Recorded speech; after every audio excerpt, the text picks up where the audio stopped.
सत्संग एक रूहानी संजीवनी है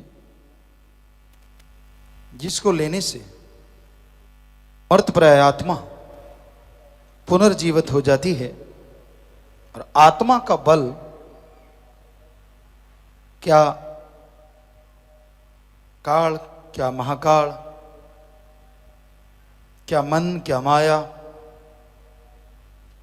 आत्मा की स्पीड, क्या हवा, क्या प्रकाश और क्या मन, सबसे कई गुना ज्यादा है। और जब आत्मा बलवान हो जाती है, आत्मा शक्तिशाली हो जाती है, तो इंसान के छोटे बड़े सब भयानक कर्म कंकर में बदलते चले जाते हैं और वो मालिक की कृपा का हर पल पात्र बन जाता है। आत्मा को बल देना है। जैसे कोई आदमी कमजोर हो जाता है, उसे कहा जाता है कि आपको ताकत चाहिए, तो उसके लिए आयुर्वेदा, एलोपैथी, होम्योपैथी, नेचुरोपैथी, सब में पावर की चीजें हैं, वो दी जाती हैं और आदमी ताकतवर हो जाता है। लेकिन आत्मा को बलवान बनाने के लिए किसी पद्धति के पास कोई टॉनिक नहीं है। किसी डॉक्टर के पास चले जाओ, कोई दवा नहीं जिससे आत्मबल बढ़ जाए।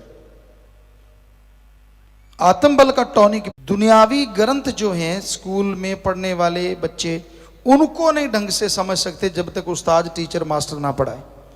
तो हमने ये देखा, गुरु मुर्शिद कामिल के चरणों में लगे, सभी धर्मों के पवित्र ग्रंथ अपने आप ख्यालों में आने लगे और अपने आप उनकी समझ आने लगी। ये उनका रहमो करम। तो सत्संग में आइए, पीर फकीर से बात कीजिए और अमल कीजिए। मन भी रुकेगा, माया भी ढीली पड़ जाएगी और आत्मबल बढ़ता जाएगा। सिर्फ बात करने से, दिखावा करने से कोई भक्त नहीं बनता, अमल करने से ही भक्त बना करते हैं। अमल करो, सुबह शाम सुमरन करो। आपकी कोई लाइफ है, आप गृहस्थी हैं, त्यागी हैं, तपस्वी हैं, यानी सदब्रह्मचारी, ब्रह्मचारी हैं, सुमरन तो अति जरूरी है। कोई भी लाइफ, उसके नाम में ताकत है जो आपको सुख दे।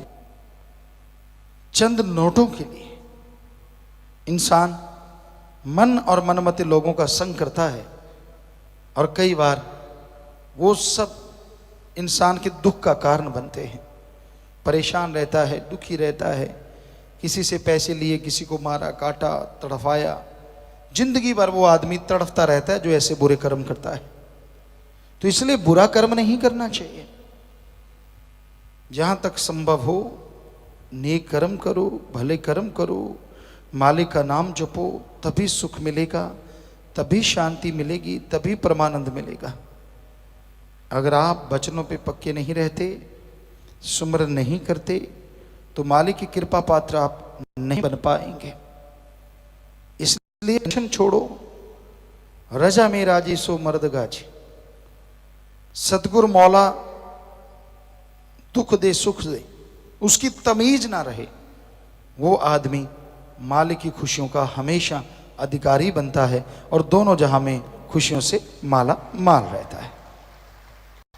सुख में नाचने लगे, दुख में मन चारपाई पे पड़ गए, ये भक्तों का नहीं तरीका होता। वो तो सुमरन करते हैं, दुख आ गया तो परवाह नहीं करते, क्या है बस इतने सोचने की देर है, 50-60% तो दुख वैसे ही उड़ जाता है। फिर सुमरन करे, भक्ति इबादत करे, थोड़ी दवा दारू करे, चलो उससे खत्म हो जाता है बस। और सोच के पड़ जाए मर गया। ओ कई तो लेटते हैं, इधर को मेरा बाजू इधर गया, अरे इधर ही जाएगा जब इधर को लेट रहा है तो। नहीं, क्यों गया? तो तेरा दिमाग लेके गया। हाँ, जरा सी धूप लगी, ओ सिर दुखेगा, धूप में गया तो वो दुखेगा ही, क्योंकि पहले सोच लिया कि दिमाग को ऑर्डर दे दिया सिर दुखा देना, जैसे धूप में जाऊं। तो नेचुरली आपको नहीं पता, लेकिन ये शरीर का सिस्टम है। आपने कह दिया कि सिर दुखेगा और जब जाओगे तो दुखेगा। ये साइको होता है, आदमी के दिमाग में बैठ जाता है। तो दिमाग को पावर मिलती है गुरु मंत्रा से, आत्म बल से। यानी किसी तरफ आ जाओ, चाहे साइंस की तरफ आ जाओ, चाहे रूहानियत की तरफ आ जाओ, सुमरन के बिना बात नहीं बनती। हमने देखा है 30 साल के बूढ़ों को, हमने देखा है 70-80 साल के जवानों को। देखा नहीं, देख रहे हैं। थोड़ा सा काम किया। हम अपनी बात करते हैं, बेपरवाह जी की रहमत बचपन से, जन्म से रही, गर्भ से रही, हमेशा से रही और रहेगी। तो हमने कभी उस गांव में ये नहीं सुना था थक गए, ना तो बुजुर्गों से सुना था, ना अधेड़ अवस्था वालों से, ना जवानों से। लेकिन यहाँ आए बहुतों से सुना, छोटे बच्चों से ना, मैं तो थक गया। हमने कहा है ये क्या बला होती है? जवान तो थक गया, अधेड़ तो थक गया, बुजुर्ग तो थक गया। कई लोग मिले ऐसे, सभी नहीं। ये थक गया क्या चीज होती है? बस आपने सोच लिया तो थक गया, नहीं सोचा कुछ नहीं है तो कुछ भी नहीं है, बात ही कुछ नहीं। तो बहुत सारी बीमारियां तो आपके दिमाग की दी हुई हैं, आत्मा की कमजोरी की वजह से। जैसे सुमन करोगे वो चुटकी में उड़ जाएंगे, हाथों हाथ खत्म।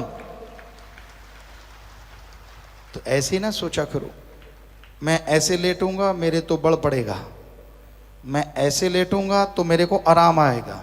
हाँ, वास्तव में थोड़ा आराम मिलता है किसी भी करवट में तो अच्छी बात है, लेकिन पहले से सोच लो तो गड़बड़ है।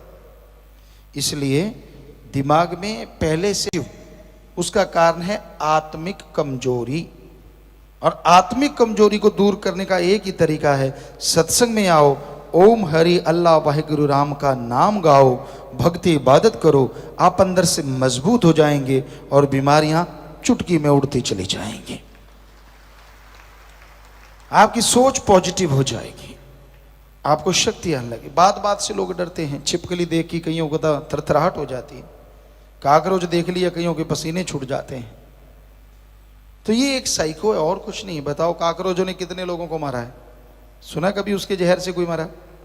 नहीं मारा, लेकिन नाचते भागते चीखे मारते बहुत लोगों को सुना है।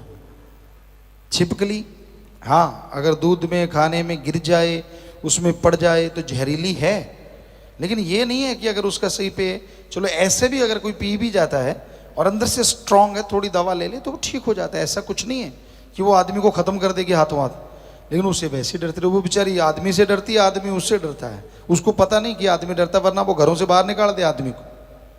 शुक्र है उसको नहीं पता चल सकता कभी, वरना अगर छिपकली को पता हो कि ये डरता तो वो कमरे ना घुसने देगी, आगे में चल। तो कहने का मतलब, आदमी का अपना ही बनाया डर, अपनी ही बनाई बीमारियां हैं बहुत सारी, और जो हैं वो भी सुमरण से खत्म हो जाएंगी। अपनी बनाई तो खत्म होंगी होंगी, जो कर्मों की वजह से हैं वो भी खत्म हो जाएंगी। ऐसा है राम का नाम, ऐसी है भक्ति, ऐसी है इबादत। तो आप रोज ताकत पाने के लिए खाते हो, सवेरे उठेंगे नाश्ता चाहिए। कहीं तो हमने देखा चाय नहीं पीते तो आंखें नहीं खुलती, सवेरे सवेरे चाय की प्याली पिएंगे फिर लाइट ऑन होती है, वरना तो डिम्मी रहती है। उसके बाद बाथरूम वगैरह जाते हैं, रफाहत जाते हैं, तो उसके लिए भी शायद चाय, या कईयों को बीड़ी सिगरेट का आदी होते हैं, जब तक वो पीते नहीं तो काम होता नहीं, गड़बड़ रहती है। अलग अलग सिस्टम है, लोगों ने अपना अपना बना रखा साइको, बस फिट कर रखा, ये करूँगा तो होगा, ये करूँगा तो होगा। और उसके बाद फिर किसी को नाश्ता चाहिए, ना चाहिए तो गालियाँ। कई घरों में आपने देखा होगा, माता बहनों को तजर्बा होगा कि भाई लोग गालियाँ शुरू कर देते हैं, और भाइयों को तजर्बा होगा, बहनें शुरू हो जाती हैं जो खुद बनाते हैं भाई।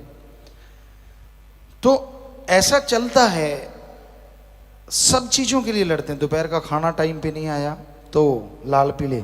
खेती बाड़ी में हमने देखा, सुबह से फावड़ा चला रहे हैं, कस्सी चला रहे हैं, बस ध्यान ऐसे चलाया, घंटा 2 घंटे खाने की तरफ ध्यान शुरू होता है, कोई आया नहीं, दिख तो रहा नहीं, फिर चलता है, अंदर से उबाले आने शुरू हो जाते हैं, और जब तक खाना आता है तब तक 10-20 गाड़ियां तो थोक में सरका देते हैं कई लोग। क्यों? भूख लगी है। तो कभी ऐसी तड़फ वाहिगुरु अल्लाह राम के लिए तो कभी नहीं बनी कि यार मैंने आज सुमरण नहीं किया, मैं अपने आप को ऐसा करूं, मैं ऐसा करूं ना। कोई नहीं, मन कहता आज क्या है, कल को सही, कल क्या है, परसों सही। तो सुमरण में क्यों नहीं ध्यान देते? खाने से शरीर मजबूत होता है, लेकिन आत्मा से शरीर चलता है। अगर आत्मा बीमार है तो शरीर कमजोर रहेगा, जो मर्जी खा लो।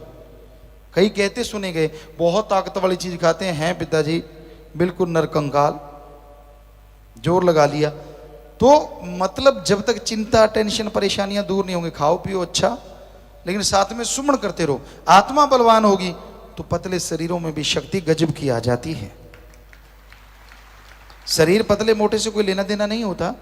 आत्म बल जिनके अंदर होता है, सफलता की सीढ़ियां हमेशा वो चढ़ा करते हैं।